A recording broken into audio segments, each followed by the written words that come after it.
계속해서 이번엔 똑똑해지는 시간, 각 분야 전문가 한 분을 모시고 해당 분야에 대해 알아보는 시간입니다. 이름하여 아는 것이 힘이다. 오늘의 주제는 바로 세금과 복지인데요. 흔히 뉴스에 보면 이런 말 많이 나오죠. 증세 없는 복지는 포퓰리즘이다. 부자 감세가 문제다.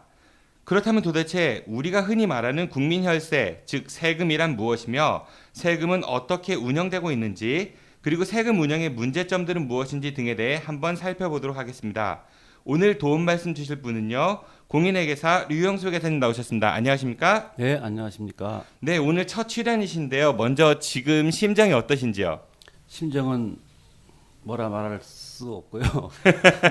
일단 아는 것입니다. 창립을 축하드립니다. 네, 감사합니다. 네, 류영수 회계사님이 또 특별히 오늘 그 출연료 얼마 되지 않지만은 그거 저희 아는 것입니다에 기부를 해주셨거든요. 다시 한번 감사드리겠습니다. 네, 그럼 우선 우리가 본격적인 이야기 들어가기 앞서서 공인회계사란 직업이 궁금하거든요. 뭐 주변에 저도 친구들이나 후배들, 뭐 선배들 공인회계사 시험 보는 분들도 많이 있었던 것 같고, 공인회계사는 어떤 일 하는 직업인가요? 네, 우선 그 정진호 PD님은 공인회계사 하면 뭐가 떠오르십니까? 글쎄요, 뭐 좀 딱딱한 거, 뭐 숫자 아니면은 이제 자기의 어떤 뭐랄까 좋은 직장을 갖기 위한 어떤 그런 수단, 뭐 고시와 비슷한 거, 뭐 이런 것들이 대충 떠오르는 것 같습니다. 네, 그렇습니다. 그 일반적으로 공인회계사라 하면 주로 이제 그 세금을 납부하시는 분이라든지 아니면 기업체 분들을 제외하고는 별로 접하실 일이 그렇게 많지는 않습니다. 그런 것 같아요. 네. 근데 이제 그 일반적으로 우리 영화를 보면 그 의사 또는 변호사, 검사들을 주제로 한 주인공이나 영화는 참 많죠. 네, 뭐 그 검사회전이라는 영화도 있었던 것 같고, 변호인 뭐 이런 영화도 있고, 또 의학 드라마도 굉장히 많고요. 네, 그렇습니다. 근데 공인회계사를 주제로 한 영화는 참 보기 힘듭니다, 사실은. 그래서 영화 속의 공인회계사, 저 하나 기억나는 거 있어요. 예전에 그 케빈 코스트너 나온 영화 중에 언터처블스라는 게 있거든요. 네. 거기 보면 공인회계사 근데 알 카포네라는 악당의 그 비리를 이렇게 감추는 이제 그런 역할로 나왔던 것 같아요. 그렇죠. 영화 속의 공인회사는 나오더라도 주인공이 남자친구이거나 또 여자친구의 남자친구로 나오는 경우는 없습니다. 제가 공인회계사가 주인공인 영화는 글쎄 그런 것 같기도 하고요. 그렇죠. 주로 자본가나 일반적으로 얘기하는 우리 주주들, 그것도 그 정상적인 업무를 하는 자본가가 아니고 주로 부도덕한 그 소위 말해가지고 그렇죠. 무슨 마피아 두목, 아니면 뭐 사스인이나 뭐 이런 이렇게 사람들을- 대기업 좀 이렇게 뭐랄까 나쁜 이미지 뭐 이런 거. 그렇죠. 네네. 그 사람들의 업무를 도와주다가 결국에는 깽단들한테 잡혀 하고 또 도망가다가 중요한 서류를 찾으러 다시 왔다가 또 다시 도망치다가 총에 맞아서 죽는 그런 역할로 많이 나오기도 합니다. 그런 것 같습니다. 그러니까 뭐 정의를 구현보다는 이제 약간 얍삽한? 그렇죠. 그다음에 이제 우리나라 드라마에서도 공인회사가 한번 주인공으로 나온 적이 있습니다. 그건 진짜요? 뭐냐면 다 아시는 사랑과 전쟁. 사랑과 전쟁. 일을 하다가 네네. 불륜을 저지르는 사람으로 나온 적도 있습니다. 아니 공인회계사가 도대체 어떤 직업이길래 이렇게 그 미디어에 비친 이미지는 안 좋은가요? 그래서 그게 참 저도 이 업종을 하는 사람으로서 많이 안타깝습니다. 근데 반면 의사나 이제 변호사들은 뭐 불의에 맞서 뭐 몸을 아끼지 않는다는 등 아니면 논리적으로 그 싸워서 이긴다는 등 이런 것들이 많이 나와서 회계사하고는 아주 상반되게 좋은 이미지로 많이 나오고 있는 게 현재 영화 속에 또는 드라마 속에 변호사, 의사하고 공인회계사 차이점이 있습니다. 그럼 공인회계사는 좀 그게 말씀하신 것만 보니까 안 좋은 것 같은데. 네, 반드시 그렇지는 않고요. 그건 영화 속에 나오는 거고 2014년도 영국의 한 대학교에서 발표한 향후 20년 후에 사라질 그런 직업군으로서도 당당히 2위를 차지하는 게 공인회사입니다. 그러니까 향후 없어질 직업 2위. 그렇죠. 참고로 1위는 보험 설계사가 1위를 했습니다. 아이고 어떡하면 좋아. 아니 그 남들이 그렇게 하고 싶어하는 그 직업인 중에 하나인데 어떻게 뭐 없어질 직업, 뭐 악역 아니면 뭐 얍삽한 역할 이런 거밖에 없어요? 글쎄 왜 그런지는 잘 모르겠습니다만 그래서 이러한 공인회계사는 과연 무슨 일을 할까요?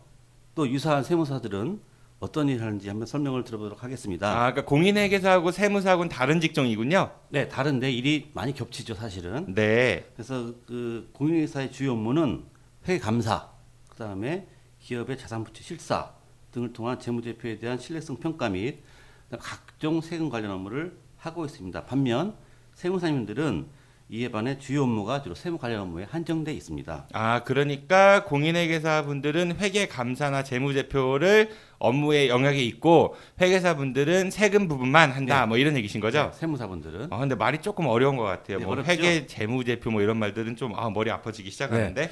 그래서 이런 공인회계사의 직업이 언제부터 등장했느냐를 한번 제가 살펴보도록 하겠습니다. 공인회계사의 직업은 19세기에 철도 붐이 일어나면서 등장하기 시작했습니다. 그 19세기에 기술 혁신이 이루어지면서 대영 제국과 미국을 중심으로 철도가 불과 같은 속도로 깔리기 시작하였으며 네, 기술 혁신이 일어나면서 사업에 막대한 돈이 사실상 투자가 되었습니다. 참 불가같이 말씀하시네요. 이 같은 변화는 필연적으로 많은 자금이 투입되다 보니까 부패 여지를 남겼는데요. 그 당시에는 아무래도 회계 처리가 지금처럼 완벽하지가 않아서 뭐 감가상각비를 재무제표에 반영하지 않는다든지 이러한 것들이 투자자로 하여금 회사의 재무제표에 대해서 판단을 제대로 하지 못하게 되는 그러한 요인이었습니다. 아, 그러니까 우선은 19세기 때 산업혁명 이런 거 하면서 철도가 놓이고 철도 놓이면서 굉장히 많은 부가 막 모여들기 시작하고 그 부의 증식의 수단을 그거를 좀 이렇게 관리하기 위한 직업으로서의 공인회계사가 탄생을 했는데 네. 지금에 비해서 과거에는 어떤 그런 체계적으로 돈 관리하는 게 만만치가 않아서 거기에 부정부패도 많이 있었다 뭐 이 정도 얘기신 거죠? 그렇죠. 그래서 그 당시에는 그 모건이라든지 굴드, 록펠러와 같은 자본가들이 아, JP 모건 할 때 모건, 록펠러 뭐 이런 것들. 그렇죠. 네네. 그래서 그 자본가들 큰 돈을 벌었으며 이는 그 기업 정보를 제대로 공개하지 않아서 주가 조작이 가능한 데서 발생하게 되었습니다. 그래서 이 당시에 그 철도 기업가 다니엘 두루는 내부자가 아닌 이상 월스트리트에서 투자하는 것은 암소의 촛불을 비춰보고 사는 것 같다라고 이렇게 암소에 뭐라고요? 암소의 아. 촛불을 비춰서 소를 사는 것 같다. 아, 그러니까 소를 살 때 촛불로 암소 이렇게 살펴보고 사는 거랑 같다. 그렇죠. 월가에 투자하는 네, 게. 네. 그 정도로 말할 정도였습니다. 그래서 그 당시에는 바로 이 철도가 곧 부패의 상징이다 이런 말도 나오기도 했습니다. 그러니까 이게 록펠러라든지 아까 말씀하신 아니면은 모건 뭐 이런 돈을 많이 번 사람들 그런 사람들이 좀 재정을 투명하게 공개해갖고 해야 되는데 그렇게 안 하고 숨기면서 주가를 조작해서 돈을 더 많이 벌었고 그런 것들을 좀 감시하기 위한 수단으로서 공인회계사가 등장했다 뭐 이렇게 봐도 될까요? 네, 그렇게 보시면 됩니다. 그래서 그런 자본가들의 재무제표가 투자를 하게 되면 신뢰를 할 수 없기 때문에 필연적으로 그들을 감시하는 그런 직업군으로서 공인회계사가 시대적 배경으로 등장하게 됐다 이렇게 보시면 됩니다. 아, 그 돈이 많은 거대 자본을 감시하기 위한 역할인 거네요. 그렇죠. 와, 엄청나게 중요한 일을 하시는 분들이네요. 근데 우리 회계사님 별 때는 그렇게 안 보이는데 이처럼 훌륭한 일을 하시는 우리 류영수 회계사님 모시고 오늘 세금과 복지에 대한 이야기 그 첫 번째 시작하도록 하겠습니다. 아는 것이 힘이다. 세금과 복지 제1편. 그럼 먼저 세금부터 이야기해 보도록 하죠. 우선 많은 분들이 국민 혈세 이런 말들을 참 많이 하시거든요. 그래요. 말대로 혈세 하면 피 같은 세금 이런 건데 그럼 세금의 큰 종류부터 한번 이야기 부탁드리겠습니다. 네, 세금의 종류는 우리나라에서만 해도 상당히 많이 존재하고 있습니다. 그래서 세금의 종류를 먼저 살펴보기 전에 세금이란 무엇인가 또 세금은 어떻게 그 징수를 하기 시작했나부터 설명을 드리도록 하겠습니다. 그 세금이라는 것은 국가가 탄생하면서 출발했습니다. 정확히 유목민이 정착 생활을 하면서 그 정착 생활을 하기 위한 공공 치안이라든지 서로 간의 그 국방을 위해서 세금을 징수하기 시작했습니다. 물론 그 당시에는 지금처럼 화폐가 있었던 게 아니고 수확한 농작물을 걷어들인다든지 이런 식으로 세금을 걷어들이기 시작했습니다. 아, 그러니까 유목민들이 이렇게 정책 생활을 하면서 같이 모여 살면서 필요한 것들을 서로 공동으로 부담해서 나온 게 세금의 출발이다 그 말씀이신 네, 거죠? 그렇습니다. 그래서 그 세금에 대한 우화는 상당히 많은데 그 매일 신문에 그 기사가 하나 실렸는데 그걸 한번 읽어 드리도록 하겠습니다. 그 매일 신문의 기사는 어떻게 나왔냐면 미국의 한 선술집 이 가게의 바텐더는 엄청난 거구에 팔뚝은 울퉁불퉁 근육으로 뭉쳐진 사내였으며 그의 그 소뚜껑 같은 손은 죄송합니다. 너무 말씀이 재밌어. 여러 청취자 여러분 죄송합니다. 계속 해주시죠. 그 소뚜껑 같은 손은 크기도 크지만 움켜쥐는 힘이 이만저만 아니어서 그 힘을 믿고 그는 손님들과 항상 그 선술집에서 내기를 하기 시작했습니다. 내기는 뭐냐면 그가 레몬 하나를 손에 쥐고 힘껏 짜면 레몬즙이 유리컵 안으로 떨어집니다. 그래서 그분이 제안한 것은 자, 내가 이 레몬 찌꺼기에서 더 한 방울이라도 더 짜내는 사람이 있다면 다른 사람들이 자기가 1,000달러를 주겠다 이러한 내기를 했습니다. 레몬 짜기 내기를 했는데 그렇죠. 지보다 더 짜는 사람한테 1,000달러 주겠다. 그렇죠. 그래서 손님들이 누구나도 그 1,000달러를 따기 위해서 그걸 짜봤지만 한 방울도 나오지를 않았습니다. 근데 그러던 어느 날 한 노인이 선술집에 들어와서 바텐더 사내에게 자기가 한번 짜보겠다. 그러니까 1,000달러를 달라라고 얘기를 했습니다. 짜기도 전에요. 그렇죠. 네네. 그래서 그 손님이 그 노인이 레몬즙을 짜본 결과 3방울이 나왔다고 합니다. 오 대단한데요. 그래서 그 선술 주인이 너무 놀라서 당신은 도대체 무슨 일을 하는 사람입니까? 라고 물어봤더니 그 노인 하시면 나는 세무서에서 일하는 사람입니다. 라고 얘기를 했습니다. 그래서 세금은 짜내야 맛이다. 이런 얘기가 있습니다. 네, 예, 그래요. 그 세금 정말 국민들 내기 참 퍽퍽하고 힘든데 그래도 이렇게 정부 입장에서는 짜내야 돼요. 그렇죠. 정부를 운영하려면은. 그렇죠. 자, 어떤 종류가 있는지 이제 말씀해 주세요. 네. 자, 세금은 간단히 말씀드리면 국세와 지방세로 나누어집니다. 그래서 국세에 대한 납부는 중앙정부의 세원이 되고 이에는 법인세, 소득세, 간단하게 소득세라고 하면은 그냥 하나의 세율이 아니고 소득세에는 이자소득, 배당소득, 사업소득, 근로소득, 퇴직소득, 기타소득, 양도소득세 이런 항목들을 합쳐서 우리가 소득세라고 합니다. 또 부가가치세하고 종합부동산세 등이 있습니다. 그러니까 세금은 국세랑 지방세, 그러니까 국세는 중앙 정부에서 걷는 세금인데 그렇죠. 거기에는 법인세, 법인이 내는 세금, 소득세는 돈 벌면 내는 거죠. 어쨌든 어떤 형태로든지. 그렇습니다. 네, 그리고 부가가치세. 네, 부가가치세는 물건 살 때 붙어 있는 거. 그렇죠. 종합부동산세 이거는 뭐 일정 금액 이상의 부동산 가진 분들이 내시는 거죠. 네. 네, 그런 게 국세란 얘기고요. 네. 그리고 지방세는 지방의 세원 수입이 필요에 의해서 거치는 세금으로서 이에는 재산세, 그다음에 취득세, 주민세, 그리고 작년부터인가 항상 언론에 많이 보도된 담배 소비세 등이 있습니다. 이 담배 소비세는 1989년부터 국세였다가 지방 재정을 충당하기 위해서 지방세로 이렇게 전환이 되었습니다. 이러한 세금 중에 일반적으로 많이 내는 세금이 무엇일까요? 글쎄요. 저는 세금 하면은 얼핏 머릿속에 떠오르는 게 고지서 날라와 갖고 은행 가서 납부하던 그 기억이 제일 많은 것 같아요. 요새는 뭐 공인인증서 통해 가지고 은행이나 뭐 전자납부도 가능하지만은 근데 그렇게 그런 것들은 글쎄요. 잘 뭐 그게 지로용지로 내는 세금 뭐 이런 게 제일 먼저 떠오르는 것 같은데. 그렇죠. 그런 세금도 있지만 일반적으로 오늘 그 정진호 PD님께서는 하루 종일 얼마를 사셨습니까? 물건을? 글쎄 점심 사 먹는데 5,000원 정도 쓴 것 같고요. 그리고 담배 사는데 4,500원 썼고 그리고 주유소에서 기름 넣는데 좀 쓴 것 같고 그래요. 그렇죠. 그럼 오늘 하루 동안 얼마의 세금을 냈을까요? 아 그러네요. 생각해 보니까 그렇죠. 네 뭐 거기 부가가치세 같은 거 지방세 그 붙어 있는 거죠, 그렇죠? 그렇죠.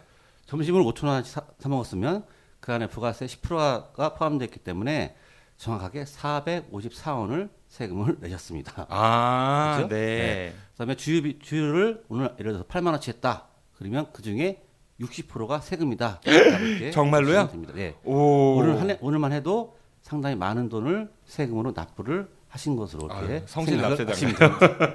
아 그렇군요.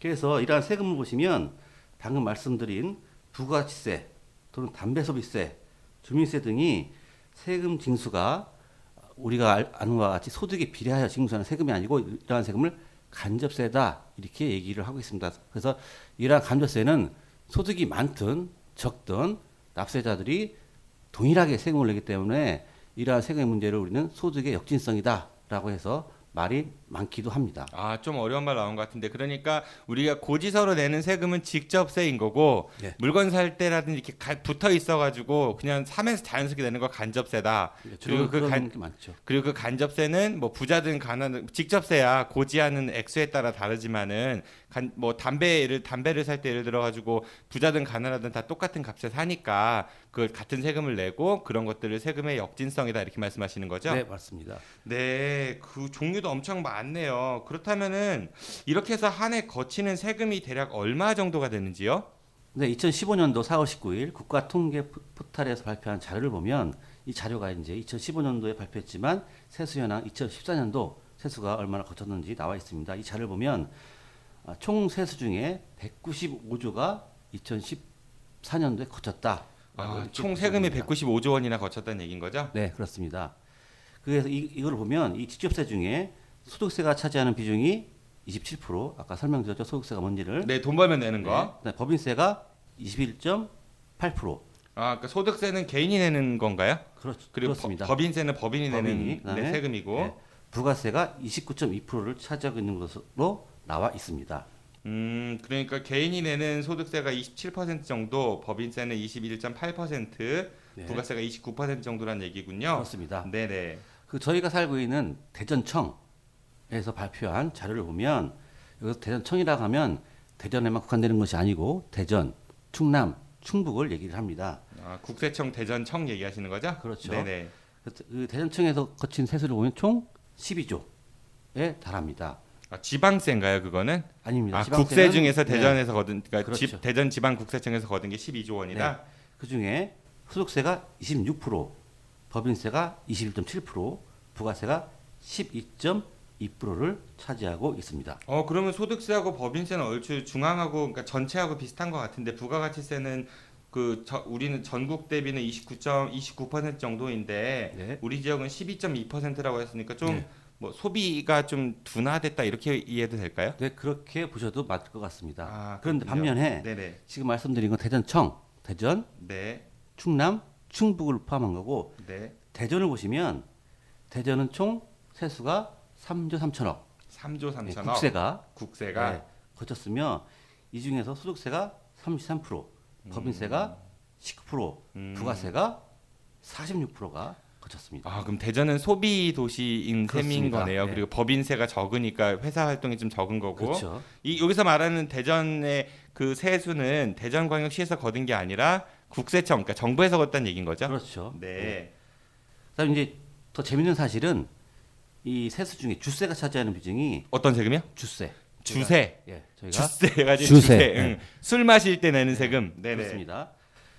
그 비율을 보면 그 전국 평균이 1.5%가 되고 경기도 지역이 2.5%인 반면에 대전청은 5.3%로 되어 있습니다. 그래서 서울 경기 지역에 비해 한 두세 배 정도 주세가 거치고 있습니다. 대전 시민들이 술을 많이 마시나 봐요. 네, 많이 먹는다고 볼 수도 있지만 주로 이제 충북 그 청원에 가면 술회사가 하나 있죠. 충북 네. 청원에 저기 말씀하시는 그 참이슬? 그렇죠. 네, 그다음에 팟캐스트라서 멍청 이름 얘기하셔도 돼요. 네네. 대전 지역에도 맥키스라는 지방 그 린, 소주 회사가 오트린, 있습니다. 그렇죠, 네네. 린.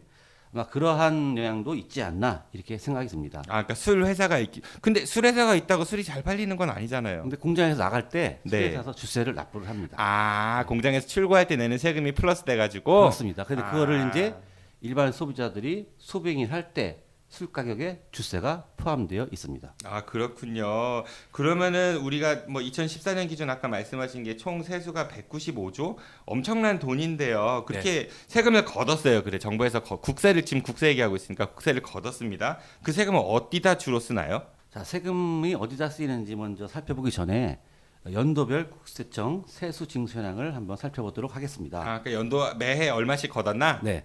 2014년도에 보면 총 195조 원이 거쳤습니다. 아까 말씀드렸습니다. 그다음에 네. 2015년도에는 208조, 208조. 네, 2천억이 거쳤습니다. 처음으로 작년에 200조 원이 돌파를 한 것입니다. 그래서 거둔 게? 네, 이러한 걸 보면 담배 서비스가 상당히 많은 부분을 차지하고 있습니다. 그래서 담배 서비스 연도별 세 징수 현황을 보면 2012년도 6조, 13년도에 6조, 14년도에 한 6조 9천억, 약 7조. 그런데 이게 2015년도에 10조가 거쳤습니다.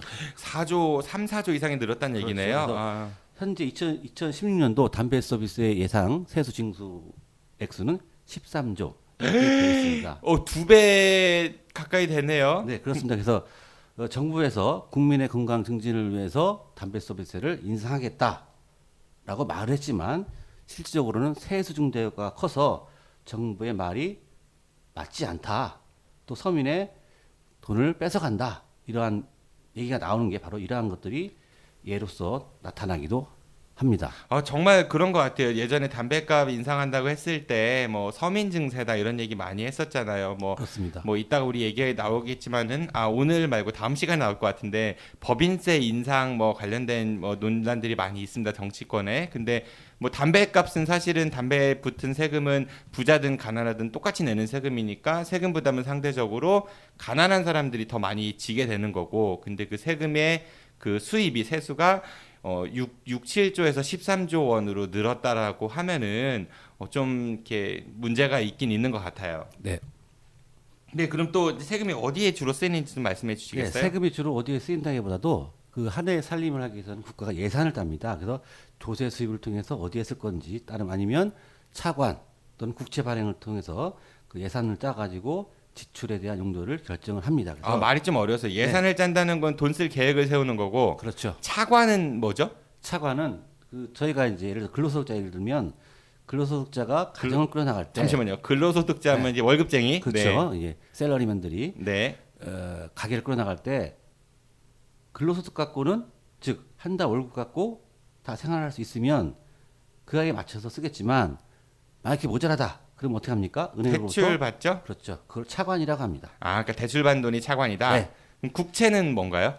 국채는 우리 아파트를 산다든지 헬스경에 들어가는 돈이 있죠. 자동차 살 때도 네. 지역개발공채, 그건 지방기숙이고 국공채를 발행을 합니다. 국공채 발행이라고 하는 거는 뭐 국가에서 일단 채무를 진다 뭐 이런 의미로 보면 되는 걸까요? 네, 그렇습니다. 네네, 알겠습니다. 그러면은 예산을 세우고 차관하고 뭐 국채 발행 이런 걸 고민하신다고 했는데 이게 계속 이어지시죠? 네. 그래서 이러한 그걸 보고 우리는 재정 구조다 이렇게 얘기를 합니다. 그래서 재정 구조. 네, 재정 구조, 재정, 돈의 구조 네. 어떻게 쓸 건가를 의미합니다. 그래서 그 예산을 짤 때를 보면 크게 두 가지로 나눕니다. 일반 회계와 특별 회계로 나누고 있습니다. 그래서 그 일반 회계는 국세 등 일반 세입으로 국가의 재정을 운영하는데 얘는 경제개발, 사회복지, 교육 이런 것들이 주로 일반 회계에서 쓰여지고 있습니다. 기본적으로 써야 될 돈이 일반 회계고. 그렇죠. 네. 그다음에 특별 회계는 사업 운영, 그다음에 특정 자금 운영, 그다음에 기타 특정한 세출에 쓰이기 위해서 특별 회계로 이렇게 운영이 되고 있습니다. 그러니까 일반적으로 하는 건 일반 회계, 그다음에 특별히 뭐 해야 될 것 있으면 특별 회계 이렇게 이해하면 될까요? 네, 그렇습니다. 그래서 일반 회계를 보면 일반 회계는 딱 한 개입니다. 한 개인데 세입으로서 내국세, 관세 등이 일반 회계의 세원이 됩니다. 내국세는 국내에서 걷는 거고 관세는 뭐 무역할 때 하는 세금이 관세인 거죠. 관세는 이제 우리가 외국에서 뭐 사올 때, 네네. 또 수출할 때 네, 관세가 네. 부과되죠. 그래서 그런 것을 관세 이렇게 나눠집니다. 네, 그러니까 일반 회계는 내국세와 네. 관세가 세원이다. 네. 그래서 이에 대한 지출 용도는 사회복지 2016년도에 자료에 보면 사회복지 이제 예산이 122조, 그다음에 122조? 교육, 교육에 53조, 그다음에 국방에 38조, 일반 행정에 60조 이렇게 사용되도록 편성이 되어 있습니다. 회계사님 잠시만요. 그러면 아까 거둔 돈이 한 200조인데 네. 지금 말씀하신 사회복지 122조, 교육 53조, 국방 38조, 일반 행정 60조 원 정도라고 하면 200조가 넘는 것 같거든요. 어떻게 된 거죠? 세원은 아까도 말씀드린 것 같이 세수에 충당하기도 하고 국채 발행이라든지 차관을 통해 지출이 부족할 경우에 사용하기도 합니다. 그러니까 거둔 돈만 갖고는 살림이 안 되니까 차관이나 국채 같은 거를 발행해갖고 그걸 메꾼다 이런 말씀이신 거죠? 네, 그렇습니다. 그러면은 예를 들어가지고 살림에 들어가는 돈을 다 거두려면 세금이 더 많이 걷어야 되는데 현실적으로 어려우니까 네. 그러니까 일부는 빚으로 남긴다 뭐 이런 얘기인가요? 네, 그렇습니다. 또 그러한 것들은 국가가 운영하는 또 사업을 통해서 이익을 통해서 또 재정 투지 작성할 때 예산으로 또 사용하기도 합니다. 그러니까 국가가 무슨 사업에서 번 돈 갖고 충당도 한다. 네, 예를 들면 그 아까 그 재정 구조는 일반 회계와 특별 회계로 구분되어 있다고 했는데 특별 회계는 두 가지가 있습니다. 기업 특별 회계와 기타 특별 회계가 있는데 기업 특별 회계는 5개, 그다음에 기타 특별 회계 13개로 나눠져 있습니다. 그게 뭐냐면 복잡하네요. 그 기업 특별 회계는 우리가 알고 있는 우편 사업, 네. 우체국 예금, 조달 이런 것들이 있으며 기타 특별 회계는 교통 시설, 농어촌 구축 개선, 지역 발전 이런 것들이 기타 특별회계 이렇게 구분이 되어 있습니다. 이런 건 그럼 자체 수익 사업을 하는 분야이기도 하네요. 그렇죠? 그렇습니다. 예. 네. 뭐 일본 같은 경우는 예전에 우정 사업 관련해 그렇죠. 갖고 예. 뭐 내각 해산도 했고 그랬던 것 같은데. 예를 들어 대전시 같은 경우는 특별회계가 이제 상수도, 아, 우리 사업. 지난주에 했던 상수도 민영화. 네, 네, 네. 특별회계 이렇게 구분이 되어 있습니다. 아, 그렇구나. 그다음에 또 이 일반회계와 특별회계 말고 기금회계라고 있는 기금회계는 좀 많습니다. 65개. 기금 회계. 예, 65개로 사회보장성 6개인데 우리가 많이 알고 있는 국민연금, 고용보험기금 등이 있으며 금융성은 또 6개인데 신용보증기금, 수출보험기금 등 이렇게 구성되어 있고 금융성은 18개입니다. 아, 예. 아, 너무 복잡해져 갖고 예, 지금 머리가 좀 아플라고 그래요. 네. 아무튼 지금 말씀 주신 거 조금 정리해 보면은 우리 이제 재정 구조에 하면 일반회계랑 특별회계가 있다. 일반회계는 일반적으로 돈 쓰는 거, 특별회계는 특별한 일에 쓰는 거. 다시 일반회계는 뭐 사회복지나 교육 이런 뭐 들어갈 기본적인 것들. 특별회계는 뭐 기업 특별회계나 아니면 기금 특별회계. 그래가지고 뭐 우체국 아니면 농어촌 개선, 교통시설 뭐 무슨 기금 이런 거다는 얘기신 거죠? 네, 그렇습니다. 네, 그렇군요. 그렇다면 국민들 한 명 한 명이 낸 돈들이 모여가지고 나라 살림을 위해 쓰인다는 말인데 그럼 그 돈을 쓰는데 우선순위가 따로 있을까요?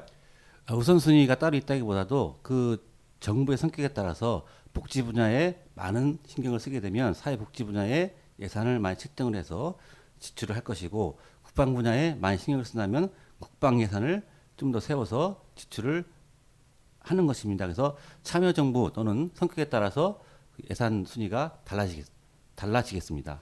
네, 그 말씀은 어떤 정부가 들어서느냐에 따라가지고 세금을 사용하는 데 있어서 우선순위나 아니면 그 규모가 차이가 날 수 있다는 말씀이군요. 알겠습니다. 그렇다면은 이 세금의 액수는 누가 정하는 건가요? 세금의 액수는 정부에서 매년 예산안을 세우고 국회에서 통과시켜서 확정을 시킵니다. 아, 그래서 매년 연말이 되면은 국회에서 예산안 통과시키네 마네 등의 논란이 있는 거군요. 그렇다면 만일 국회에서 예산안을 통과 안 시켜요. 그럼 어떤 일이 벌어지나요?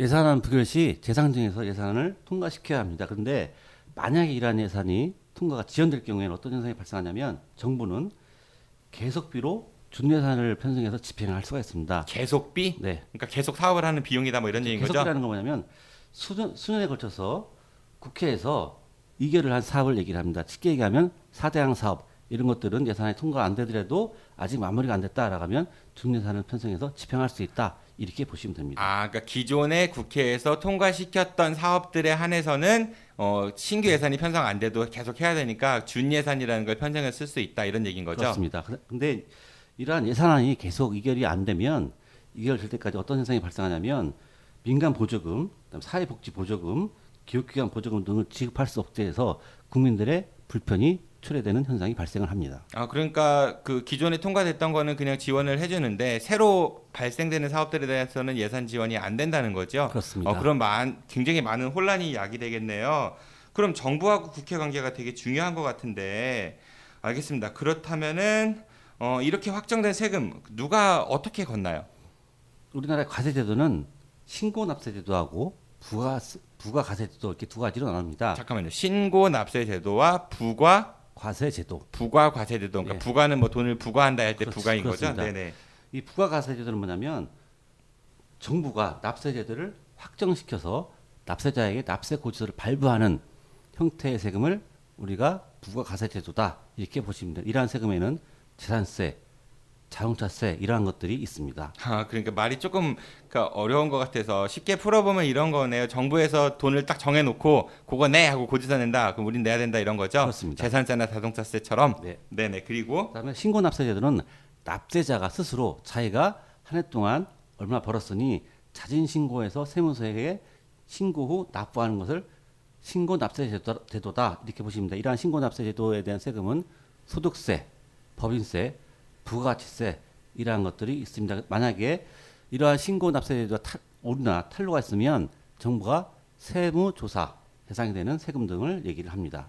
신고납부 제도라는 거는 자기가 이제 얼마 벌었으니까 얼마 내겠다라고 하는 그 일종의 소득세나 법인세 이런 부분들인데 그거를 사기칠 수도 있으니까 그러니까 조작해갖고 조금 낼 수도 있으니까 그런 의심이 되면은 정부에서 세무조사해가지고 뭐 이렇게 뭐 여부를 가린다 뭐 이런 말씀이신 거죠? 네, 그렇습니다. 근데 그 세금 내는 사람이 한두 명도 아닌데 정부에서 일일이 그걸 다 감시하기가 쉽지 않을 것 같아요. 네, 쉽지는 않습니다. 그래서 이러한 그 신고납세제도를 채택하고 있는 이유는 아무래도 국세청 인력의 한계라든지 이러한 것들 때문에 신고납세제를 채택하고 있고 또 국민들은 성실한 납세자로서 정확하게 신고를 하는 게 맞습니다. 그러니까 국세청이 국민 개개인마다 다 일일이 부과해 주려면 너무 일이 많으니까 그래서 각자 성실하게 잘 하십시오 하고 국민들을 믿고 이렇게 뭐 한다 이런 얘기이신 것 같은데요. 맞나요? 네, 맞습니다. 그래요. 네. 근데 이게 보면은 집에서 애들한테 이제 용돈기 입장 쓰라고 하는 것도 아니고 가계부 쓰는 것도 그렇고요. 그런 것도 되게 어렵잖아요. 사실 우리 어렸을 때 용돈기 입장 뭐 아니면 가정에서 가계부 쓰는 거 되게 어려운데 정말 복잡하고 중요한 일이거든요. 자, 이거 세금 걷는 거 훨씬 더 뭐 그거랑 비교도 안 될 것 같아요. 자, 근데 이렇게 해서 돈을 걷었어요. 그렇죠? 그런데 정부는 늘 세수 부족이다 혹은 예산 부족이다 이런 걸로 일을 원활하게 하지 못한다는 말을 자주 합니다. 뭐 어떤 일이 문제가 있다 그러면은 예산이 부족해서 뭐 이런 얘기들이 흔히 있는데 아니 돈도 이렇게 200조 넘게 걷는데 맨날 이렇게 부족하다고 하나요, 정부는?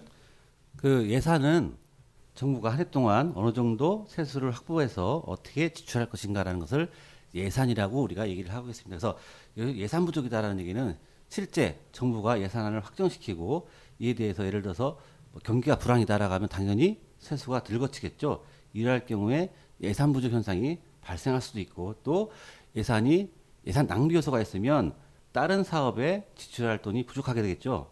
그럴 경우에도 예산 부족 현상이 초래되기도 합니다. 그러니까 정부에서 어떤 돈을 쓰겠다는 계획을 세웠어요. 그걸 예산이라고 하는데 그게 이제 생각만큼 세금이 잘 안 거치는 경우들이 발생하면은 돈이 좀 부족할 수 있고 아니면은 뭐 이게 경기가 불황이어 가지고 뭐 이렇게 아무튼 돈이 잘 안 돌고 이럴 때 아니면은 어떤 곳에서 예산이 너무 낭비돼 가지고 다른 곳에 못 쓰고 이럴 때 이제 예산 부족 현상이 일어난다 이 말씀이신 것 같은데요.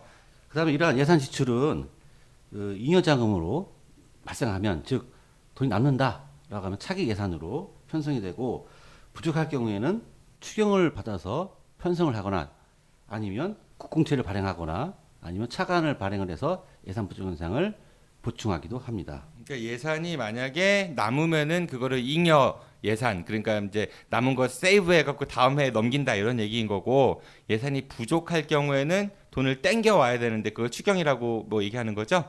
네, 그렇습니다. 추경은 이제 네. 그 예산을 보면 예비비라는 항목도 있는데 예비비는 부족할 경우 쓸 수 있게 남긴 돈을 얘기를 하고 이러한 예비비를 사용했는데 불구하고 예산이 부족할 경우에는 쉽게 얘기하면 차입을 하게 되는 것입니다. 또 이러한 차입이 바로 우리가 얘기하고 있는 국가채무가 발생하게 되는 원인이 되기도 합니다.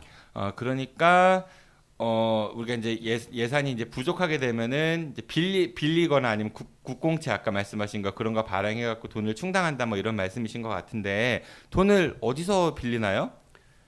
돈은 이제 그 해외에서 차관을 통해서 빌리기도 하고 다른 나라에서? 그렇죠. 아니면 네. 국공채를 발행을 한다든지 이러한 식으로 재원을 조달하게 됩니다. 국공채 발행하면 그건 누가 사요?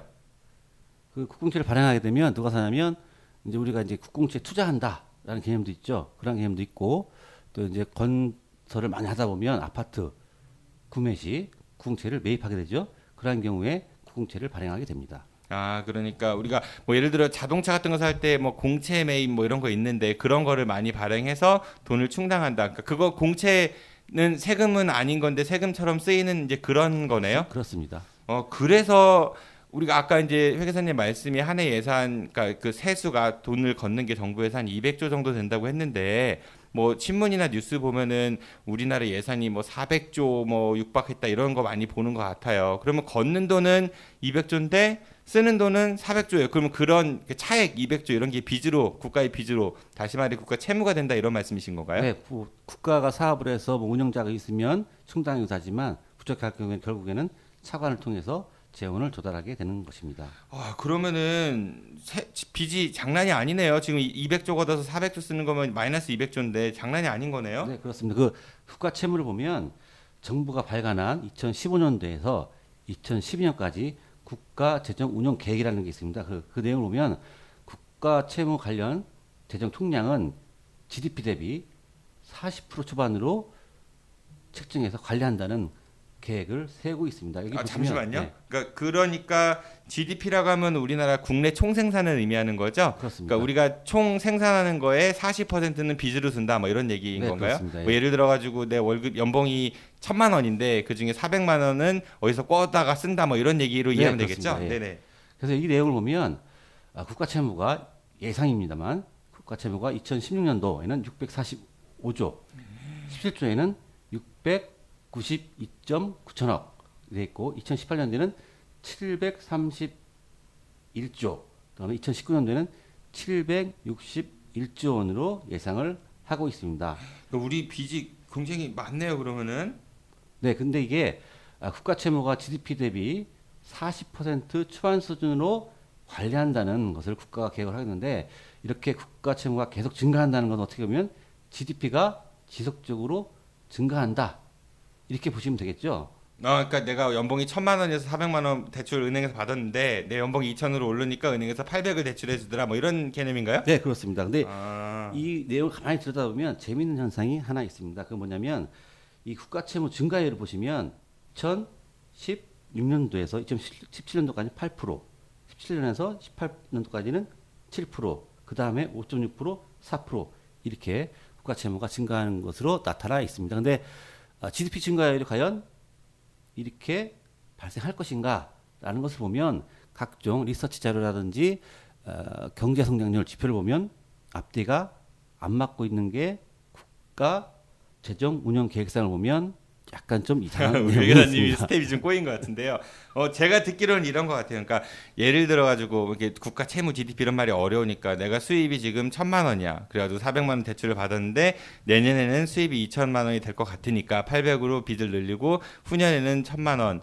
그 후년에는 1,200만 원으로 빚을 늘릴 계획인데 과연 내 수입이 1,000, 2,000 이렇게 올라갈 것인가 그거에 대해서는 물음표다. 뭐 이렇게 이해하면 될까요? 네, 그렇습니다. 결론은 뭐냐면 국가가 장기 발전 계획을 세워서 예산안을 확정하고 사회복지 또는 국방, 도로건설 등에 사용한다고 계획을 세우고 지출 계획을 세워놨는데 그러한 지출 계획이 과연 우리나라 국내 총 생산 즉 GDP가 이러한 국가 채무의 40% 수준으로 유지한다고 했지만 실질적으로 국내 총 생산이 그 정도 늘어날 거냐? 만약에 늘어나지 않는다면 결론은 우리나라의 국가 채무는 상당히 많은 액수로 늘어날 가능성이 그렇죠. 있다. 40%를 뭐 훨씬 더 상회해 갖고 5, 60%도 갈 수 있다는 뭐 그런 거잖아요. 네. 빚의 규모는 늘려놓는 걸로 계획을 했는데 그 GDP 그러니까 버는 생산하는 거는 그대로 있거나 떨어지면은 그게 더 늘어난 셈이다 뭐 이런 말씀이신 네, 거잖아요. 그렇습니다. 우리나라의 국가 채무를 연도별로 살펴보면 다음과 같습니다. 김대중 대통령 때는 1998년도에는 80조에서 말기 때는 133조 원으로 늘어났고 그럼 한 50조 정도 늘었네요. 네, 그렇습니다. 그다음에 참여정부인 노무현 대통령 때는 2014년도 시작 때는 165조에서 끝날 때는 299조 원으로 증가를 하였습니다. 그럼 130조 정도? 네. 그럼 채무가 많이 늘었네요. 노무현 네, 대통령 그 그렇습니다. 참여정부 때는. 네. 그다음에 이명박 정부가 출범한 2008년도에는 309조 원에서 시작해서 2012년도에는 443조 원으로 많이 늘어났습니다. 아이고, 네. 그리고 현재 박근혜 정부에서는 2014년도에 489조 원에서 2017년도 예상치가 700조 원으로 상당히 많이 늘어나고 있습니다. 국가 채무가 점점 많이 늘어나고 있는 추세네요. 그만큼 GDP가 규모가 성장하지 않았다라고 하면은 그 뭐 재정이 좀 이렇게 재정 건전성이 좀 떨어진다고 봐도 돼야 될까요? 네, 그렇습니다. 현재 경제 성장률 발표 자료에 보면 이제 선진국형으로 들어가면 우리나라가 선진국인지는 아직 모르겠지만 한 2% 정도대로 예상을 하고 있습니다. 근데 이러한 국가 채무의 증가율을 보면 아무래도 국내 총생산 즉 한참 지금 경기 불황이다라고 해서 말들이 많은데 과연 이러한 국가 채무가 적정한지 또는 이러한 그 예산의 지출이 적정한지는 한번 우리 정부가 한번 고민을 해볼 필요가 있다라고 생각이 듭니다. 네, 그 지금까지 우리 세금에 대해서 알아봤습니다. 그 정말 이 세금 분야 이런 뭐 용어도 딱딱하고요. 저도 되게 많이 어렵거든요. 우리 뉴스에 많이 나와도 저게 무슨 소린가 싶기도 하고 그런데 오늘 아주 너무 쉽게 설명해 주셔서 우리 류영석 교수님 너무 감사드리고요. 다음 이 시간에는 그 우리 사회에서 큰 갈등으로 자리 잡고 있는 공평과세 그리고 즉 뭐 법인세 인상 논란과 부자 감세 뭐 이런 얘기, 공적 자금 이런 것들에 대해서 한번 살펴보도록 하겠습니다. 오늘 나오셔서 감사드리고요. 다음 이 시간에 계속 이어서 재밌는 설명 부탁드리겠습니다. 고맙습니다. 네, 감사합니다. 네, 지금까지 류영수 회계사였습니다.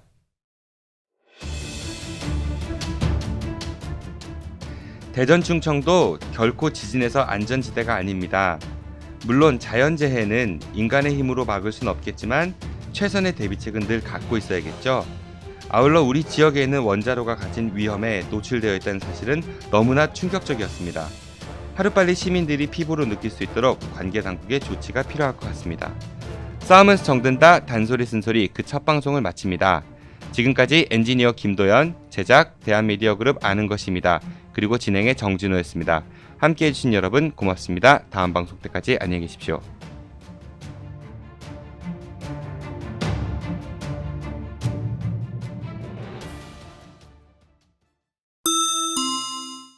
여러분들의 청취 후기를 기다립니다. 청취 후기는 팟빵에서 아는 것이 힘이다를 검색하신 뒤 게시판에 글을 남겨주시거나 네이버 블로그 날리지 _파워 혹은 페이스북에서 아는 것이 힘이다를 검색해 주세요. 방송 사연이나 제보, 출연 신청도 가능하며 여러분들의 많은 참여 기다리고 있습니다.